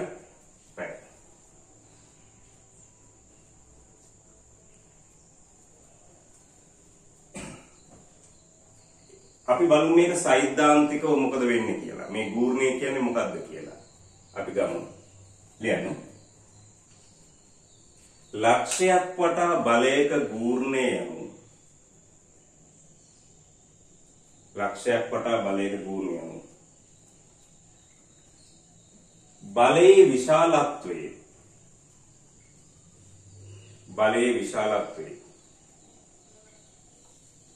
එම ලක්ෂයේ සිට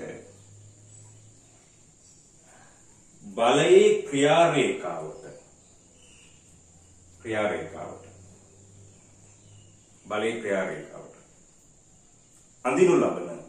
අඳිනු ලබන ලම්බක දුරේ ගුණිතය වේ.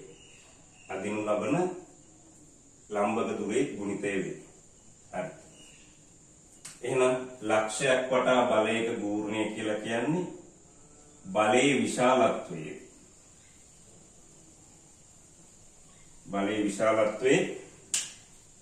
ඒ ලක්ෂයේ සිට බලයේ ක්‍රියාරේඛාවට අඳින ලම්බක දුරේ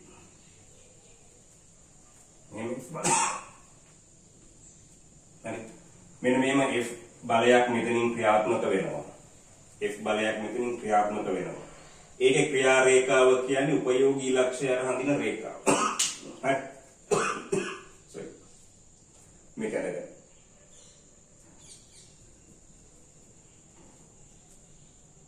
මේක තමයි ක්‍රියා රේඛාව.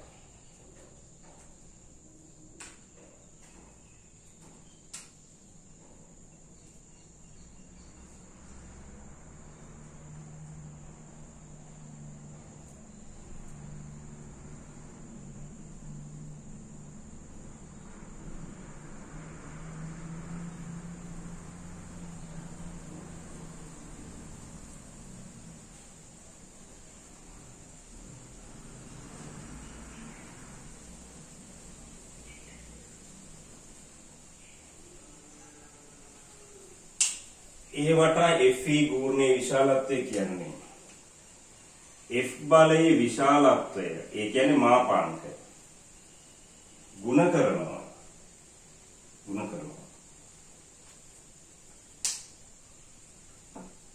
ඒ ලක්ෂයේ ඉඳලා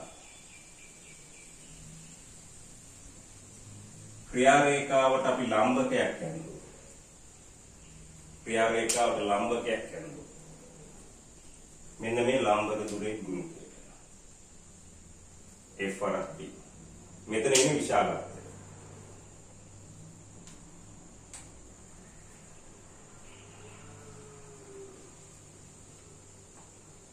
හරි. ඔයගොල්ලෝ දන්නවා දොරක් මේ පැත්තට තල්ලු කළොත් මේක කැරකෙන්නේ මේ පැත්තට. බලය අනිත් පැත්තට යදුවොත් මේක කැරකෙන්නේ අනිත් පැත්තට. ඒක නිසා බලයේ දිශාව මාරු කරනකොට මේ චලිත වෙන දිශාව මාරු වෙනවා. ඒක නිසා මේකට ඇත්තටම ගූර්ණය කියන්නේ දෛශිකයක්. ඇත්තට මේක තියෙන්නේ අපි මෙහෙම අත ගත්තොත් එහෙම මෙහෙම දකුණු අත මේව කළොත් එහෙම මේ බලය යොදන පැත්තට මේක යොමු කළොත් එහෙම මේ මාපට ඇඟිල්ල තියෙන දිශාවට තමයි මේකේ දිශාව වෙන්නේ. ඉතින් අපිට එහෙම කියාගන්න අමාරු නිසා අපි මේක වාමාවර්ත දක්ෂිනාවර්ත කතාවෙන් කියනවා. ඇත්තටම මේ තලයට ලම්බක වෙන්නේ. ඕක අපි ඉගෙන ගන්නවා කතිර ගුණිතය. දෛශික වල කතිර ගුණිතය කියලා උගන්වන්න විතරයි තියෙන්නේ. ඒක භාවිත නෑ. ඇත්තටම මේ කතිර ගුණිතෙන් තමයි ගූර්ණේ අර්ථ දක්වන්නේ. ඉතින් කතිර ගුණිතය එහෙම උගන්වලා නැති නිසා මේක පැහැදිලි කරලා දෙන්න අමාරුයි. හරි? ඉතින් ඒක නිසා අපි සරලව කියනවා මේක ඇත්තටම දෛශිකයක්. විශාලත්වය කියන්නේ බලයේ විශාලත්වය ගුණ කරනවා ගූර්ණ ගන්න ලක්ෂයේ ඉඳලා තියෙන ලම්බක දුරේ. හරි? එතකොට මාපාංක F වරක් B කියලා එන්නේ. හරි? ලියන්න. මේට අභිදිශාවක් පවතී. මේට අභිදිශාවක් පවතී. මේක අපි ලියාගන්න මේට අභිදිශාවක් පවතී. මේ වාමාවර්ත හෝ දක්ෂිනාවර්ත විය හැකියි. වාමාවර්ත හෝ දක්ෂිනාවර්ත විය හැකියි.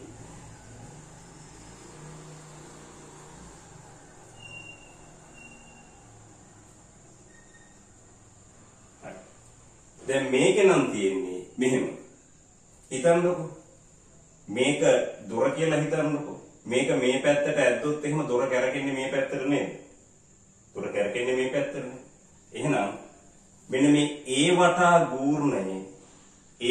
ගූර්ණයේ අභිදිශාව මේකේ කොයි පැත්තකද මෙන්න මේක ලණුවක් කියලා හිතන්නකෝ මේ ලම්බක දුර ලණුවක් කියලා හිතන්න මෙහෙම ඇද්දොත් මේක කැරකෙන්නේ මේ පැත්තට නේද ඒ කියන්නේ වාමාවර්ත ලියන්න මෙහි ගූර්ණයේ අභිදිශාව වාමාවර්ත වේ ගූර්ණයේ අභිදිශාව වාමාවර්ත වේ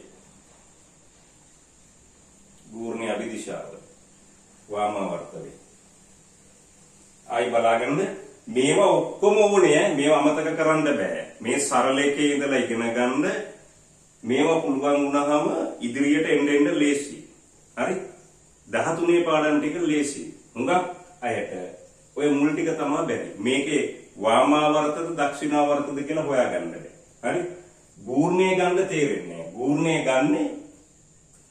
ගූර්ණයේ ගන්න ලක්ෂයක් තියෙනවනේ ඒ ලක්ෂයේ ඉඳලා බලයේ ක්‍රියා රේඛාවට අදිනවා ලම්බකයක් ඒ ලම්බක දුරේ බලයේ විශාලත්වයේ ගුණිතෙන් තමයි ගූර්ණයේ විශාලත්වය එන්නේ ඒකට තියෙනවා දිශාවක් අභිදිශාවක් මේකේ හැටියට නම් වාමාවර්තව ඒක ගන්නෙ මෙහෙමයි මේ ලම්බක දුර ලණුවක් කියලා හිතන්නකෝ මෙතනින් ඇද්දොත් ඔයගොල්ලෝ දන්නවා මේ පැත්තට කැරකෙන්නේ වාමාවර්ත මේක බලය අනිත් පැත්තට නම් ඒක අනිත් පැත්තට කැරකෙන්නේ හරි එහෙනම් මේකේ අභිදිශාව වාමාවර්ත වෙනවා හරි දැන් බලයි මේ බලය මෙතෙන්ට එනකන් නැහැ නේ කියලා ඉගෙනුවා බල සම්ප්‍රේෂිතා මූල ධර්මයට අනුව මේ ක්‍රියා රේඛාව මත මෙතනින් ක්‍රියා කරනවා කියලා ගන්නත් පුළුවන් මෙතනින් ගන්නත් පුළුවන් මෙතනින් ගන්නත් පුළුවන් මෙතනින් ගන්නත් පුළුවන් හරි ඕන තැනකින් ගන්න පුළුවන් ඒක නිසා ප්‍රශ්නයක් විදියට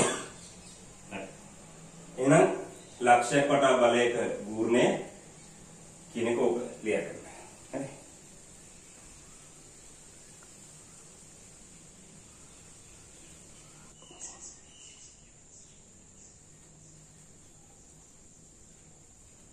හරි අපි පොඩි ගානක් ඒක හදමු මේ රූප සටහන ඇඳලා AB 4යි මේ පැත්තට මේ රූප සටහන ඇඳලා AB දිග මීටර් 4යි BC දිග මීටර් 3යි මම කිව්වේ ඒකනේ මේකේ රේඛාවේ දිග නෙමේ 3 මේ පැත්තට බලයක් යොදනවා නිව්ටන් 3ක අරක හිතා ගන්න ඩෙස් එකේ එක්කෙනෙක් අදිනවා මේ පැත්තට තව කෙනෙක් අදිනවා අනිත් පැත්තට කියලා හිතා ගන්න හරි right එහෙනම් මේ රූප සටහන අඳින්නකෝ මේ රූප සටහන ඇඳලා මෙහෙම ලියා ගන්න දී ඇති බල පද්ධතියේ සංප්‍රයුක්තයේ විශාලත්වය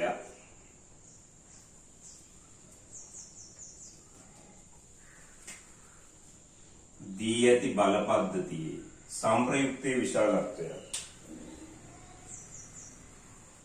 මෙම සංප්‍රයුක්තය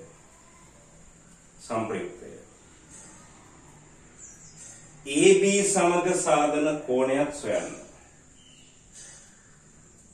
AB සමග සාධන කෝණයක් සොයන්න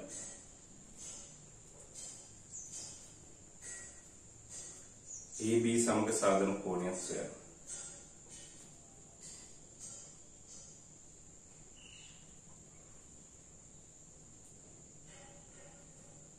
තවද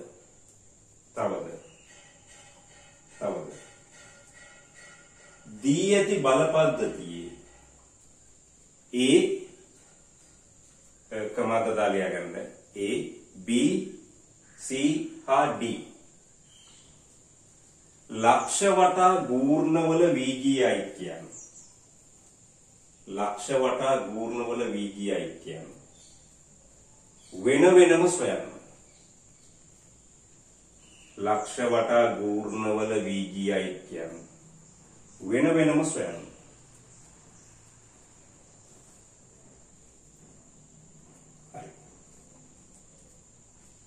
හරි එහෙනම් ඔයගොල්ලෝ විභේදනය කරලා බල දෙක හොයාගෙන බල සමාන්තර ආශ්‍රයයක් නේද විශාලත්වයේ දිශාවයි හොයන්නේ. හරි? අපි හොයනවා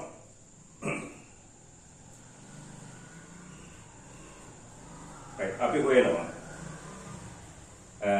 මේකේ A වටා ගූර්ණවල VG ඓක්‍යයි B වටා ගූර්ණවල VG ඓක්‍යයි C වටයි D වටයි. හරි?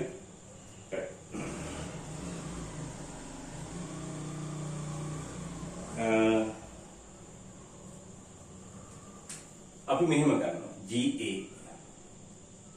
මේකේ තේරුම A වටා ගූර්ණ අපි ලකුණු සම්මුතියක් දාගන්නවා මෙන්න මෙහෙම මේකෙන් කියන්නේ වාමාවර්තව ගන්නවා කියලා නෙමෙයි මේකෙන් කියන්නේ වාමාවර්තව ගූර්ණ ගන්නවා කියලා නෙමෙයි වාමාවර්ත ගූර්ණ ධන කියලා සලකනවා. හරි? මේකේ තේරුම අපි දන්නේ නැහැනේ ගූර්ණයේ තියෙන්නේ වාමාවර්තද දක්ෂිනාවර්තද කියලා. අපි ලකුණු සම්මුතියක් දානවා. ඒ වටා ගූර්ණවල ඒ වටා වාමාවර්ත ගූර්ණ ධනයි කියලා. ඒ වටා වාමාවර්ත ගූර්ණ ධනයි කියලා අපි ලකුණු සම්මුතියක් දාගන්නවා. හරි? right.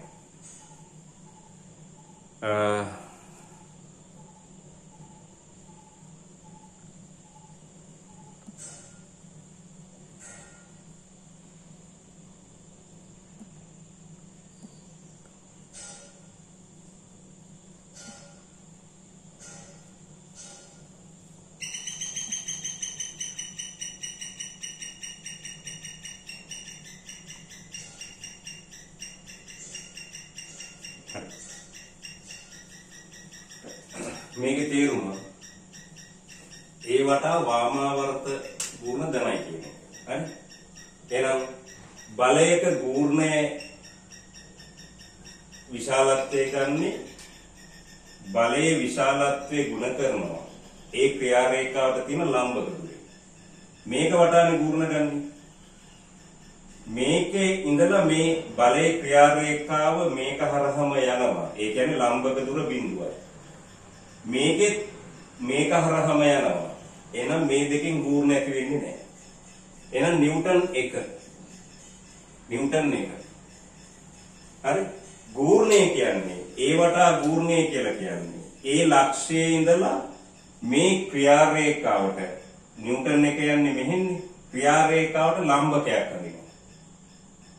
ලම්බකයක් අඳින්න ඕනේ ඇඳිලා තියෙන්නේ. ඒ දුර ගන්නවා අපි 4යි කියලා. එහෙනම් එක් වරක් 4. මෙයා ධනද ඍණද? මෙයා ධනද ඍණද? බලන්න. ඒ වටා නිව්ටන් 1 මේ පැත්තට නේද කරකෙන්නේ. මේ ලම්බක දුර AB ලනුව කියලා ගත්තොත් මේ බලය මෙතනින් ක්‍රියාත්මක වෙනවා කියලා ගන්න පුළුවන්. එතකොට මේක මේ පැත්තට ගත්තොත් වාමාවර්තව කරකෙන්නේ. ඒක නිසා මෙයා ධන. හරි. දැන් මෙයාගෙන් ගූර්ණයක් ඇති වෙනවා ඒ වටා. එහෙනම් 2 මේ බලය මේ ක්‍රියා රේඛාව මත ඕනම තැනකින් ගන්න පුළුවන්. නමුත් අපි කිව්වේ බලයේ විශාලත්වය වැඩි කරනවා. ඒකේ ක්‍රියා රේඛාව කියන්නේ මෙතනින් ඉවර වෙන්නේ නැහැ මේක දිගටම අදින්න පුළුවන්. ගූර්ණ ගන්න ලක්ෂයේ ඉඳලා අදිනවා ලම්බකයක්. මෙන්න මේ ලම්බකය.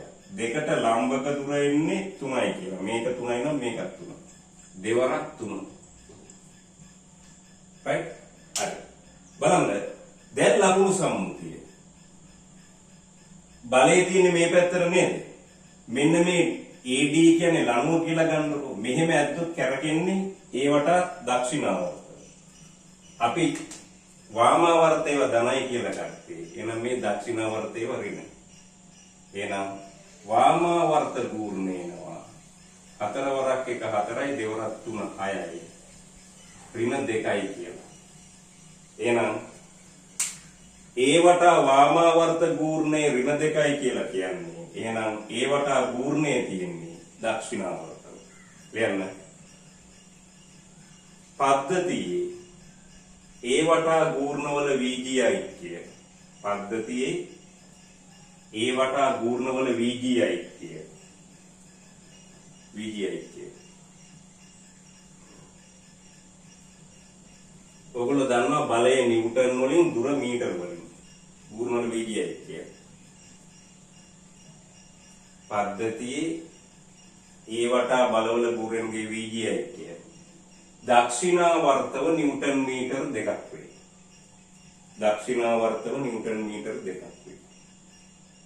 හරි. එයි අපි වාමාවර්තයව ගත්තේ ධනයි කියලා. ඒක ඍණාගයක්. ඒක නිසා තියෙන්නේ දක්ෂිනාවර්තව. දැන් අපි ගමු B. B වටා ගමු. මේකෙන් කියන්නේ ගූර්ණයේ වාමාවර්ත ගූර්ණ ගන්නවා කියලා. අපි දන්නේ B වටා තියෙන වාමාවර්තද දක්ෂිනාවර්තද කියලා. නමුත් වාමාවර්ත ලකුණු සම්මුතිය ගන්නවා B වටා වාමාවර්ත ගූර්ණ ධනයි කියලා. ලකුණු සම්මුතිය. හරි? එහෙනම් B වටා මේ බලයෙන් ඇති කරන්නේ ගූර්ණයක්. මොකද ගූර්ණ ගන්න ලක්ෂයේ ඉඳලා ක්‍රියා රේඛාවට ලම්බක දුර බිඳුවයි. මේකත් යනවා B වටා. ඒ දෙකෙන්ම ඇති කරන්නේ ගූර්ණයක්. එහෙනම් මේ දෙකෙන් ඇති කරනවා ගූර්ණයක්. බලයේ විශාලත්වය ಗುಣ කරනවා ඒකට තියෙන ලම්බක දුරේ. එහෙනම් මේක 2යි. මේ ලම්බක දුර එනවා 3යි කියලා. දෙවරක් 3. දෙවරක් 3. එහෙනම් මේක වටා මෙයා කැරකෙන්නේ මේ ලම්බක දුර ලනුව කියලා ගන්න. මෙහෙම ගත්තොත් කැරකෙන්නේ මේ පැත්තට. දක්ෂිනාවර්තව. අපි සැලකුවේ වාමාවර්තේව ඍණයි කියලා. වාමාවර්තේව ධනයි කියලා ගත්තේ. එහෙනම් මේ දක්ෂිනාවර්ත ගූර්ණයේ ඍණ. හරි. දැන් මේකෙන් ඇති කරන ගූර්ණය ගත්තා. B වටා අපි ගමු මේකෙන් ඇති කරන ගූර්ණය. හරි. එහෙනම් නිව්ටන් 2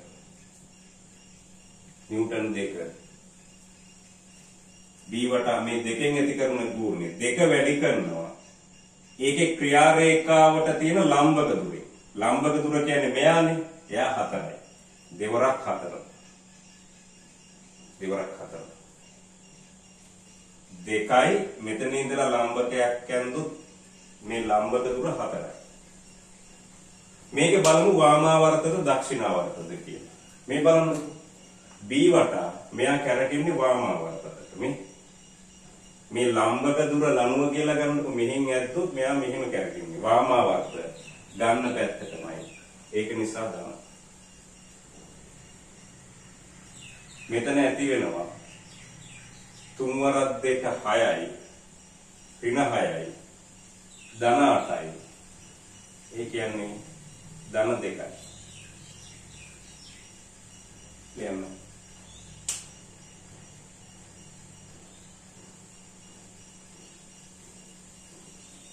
B වටා ගූර්ණවල VGI කිය. ඒක ගන්න පැත්තටමයි කියන්නේ. B වටා ගූර්ණවල VGI කිය. වාමාවර්ත අතට නිව්ටන් මීටර 2ක් තියෙනවා. හරි.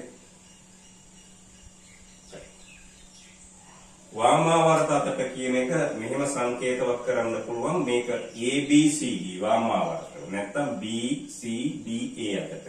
නැත්තම් වාමාවර්ත අතට නැත්තම් මේක ලියාගන්න ABCD අතට කියලා. මේකත් හරි. ABCD අතට. ABCD වාමාවර්ත වල මාක් කියලා තියෙන්නේ. ඊට පස්සේ B. එහෙම ගන්නත් පුළුවන්. හරි. දැන් ගමුකෝ C වටා ගූර්ණය GC.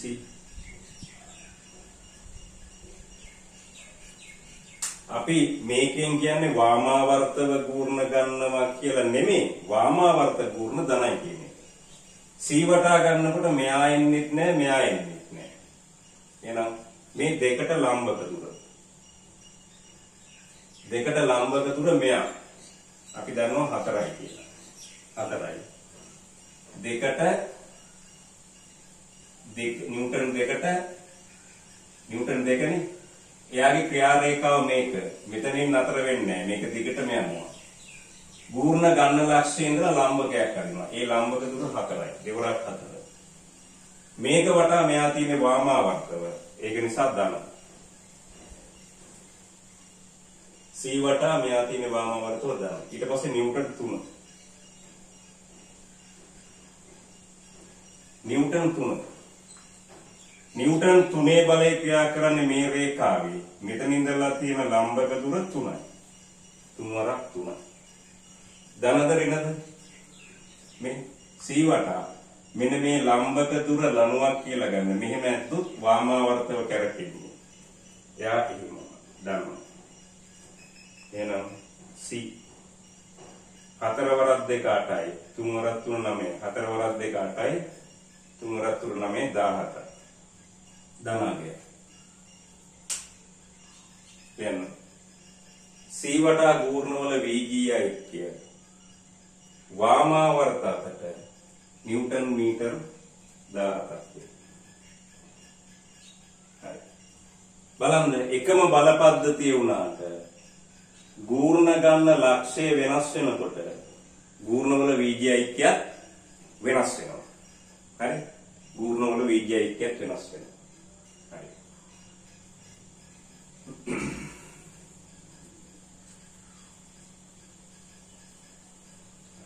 එහෙනම් ඔයගොල්ලෝ ඉගෙන ගන්න ඕනේ ලක්ෂයක් වටා බලයක ගූර්ණය ගන්නේ කොහොමද?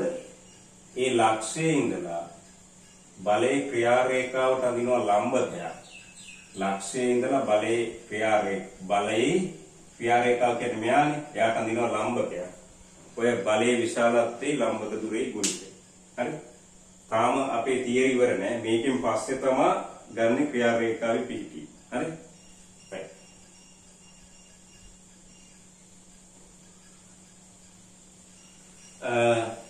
අපි ලිව්වද දන්නේ ලක්ෂයක් වටා බලයක ගූර්ණය කියන්නේ එම ලක්ෂය වටා බලය භ්‍රමණය වීමේ හැකියාව කියලා. ඒක ලිව්වද දන්නේ ඒක උන්න නෝට් එකක් දාගන්න. ලක්ෂයක් වටා බලයක ගූර්ණය යනු එම ලක්ෂය වටා බලය භ්‍රමණය වීමේ හැකියාවයි කියලා. භ්‍රමණය වීමේ හැකියාවයි කියලා ලියාගන්න. ඒක හරියනම් මුලටම එන්න ඕනේ. හරි? ඒක ලියලා නැත්තම් ලියගන්න. අර දුරෙන් මේක තේරුණා නේද? දුර වැඩි වෙන්න හැකියාව වැඩි වෙනවා. දුර වැඩිීමේ හැකියාව වැඩි වෙනවා.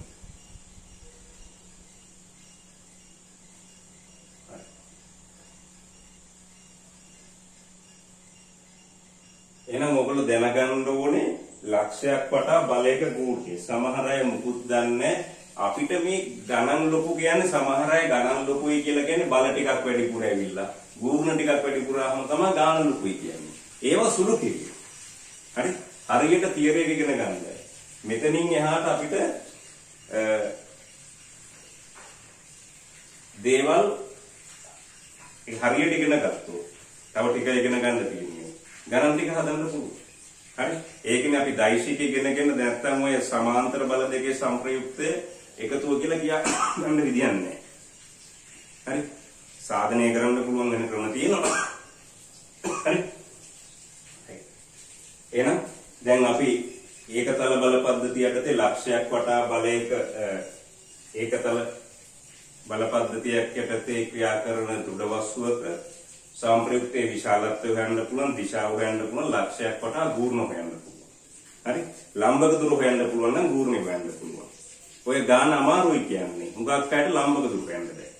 මම කිව්වනේ මේ විභේදන ගූර්ණ ඉගෙන ගත්තට පස්සේ දෘඩ වස්තුවක සමතුලිත ලක්ෂයක සමතුලිතතාවය, දෘඩ වස්තුවක සමතුලිතතාවය කියලා වෙනම තියෙන. ඊට පස්සේ සංදි කළ දණු, රාමු සැකිලි, ස්කන්ධ කේන්ද්‍රය, ඝර්ෂණය. ඔය ඔක්කොම ටික පුළුවන්. ප්‍රක්ෂිප්ත ඔය විභේදන හරියට කරන්න බැරි නිසා නේ ඔය සාපේක්ෂ ත්වරණය, සාපේක්ෂ ප්‍රවේගය ඒ ඔක්කොටම එන්නේ. ඒක නිසා මේක හරියට ඉගෙන ගන්න. මේ ගාන නෙමෙයි. ඔයගොල්ලෝ ඔන්න මම පෙන්නන මේ පොඩි ගණන් එනවා මේ විභාගය. මේම සමචතුරස්‍රයක බල ටිකක් දීලා සංප්‍රයුක්තයේ විශාලත්වයේ දිශාවයි ක්‍රියා රේඛාවේ පිළිකීමයි කරන්නේ කියලා. right? ඉතින් ඒක නිසා මේ අපි ඊළඟ වීඩියෝ එකකින් අපි ඊටු ටික කරමු. right? ඊළඟ වීඩියෝ එකකින් අපි ඊටු ටික කරමු. නැත්නම් එහෙම වැඩි වෙයි ඕගොල්ලන්ට. හරි? ඊළඟ වීඩියෝ එකකින් ඊටු ටික කරමු. පේපර් ගණන් වලින්ම පටන් ගමු හදන්න. හරි? එහෙනම් ඔය නෝට් ටික ලියලා ගානට තියාගන්න. මම හිතුනොත් වර්ගජ සමීකරණ වල ටික කළා ඊටු ටික කළා අපි පටන් ගන්නවා සීමාව කියන පාඩම. හරි? චලිතය ගැන විස්තර කරන්න සීමාව වකල්නේ උනේ. හරි? දැන් කියන සීල දිනාටම සුබ දවසක්. ආයිබෝවන්.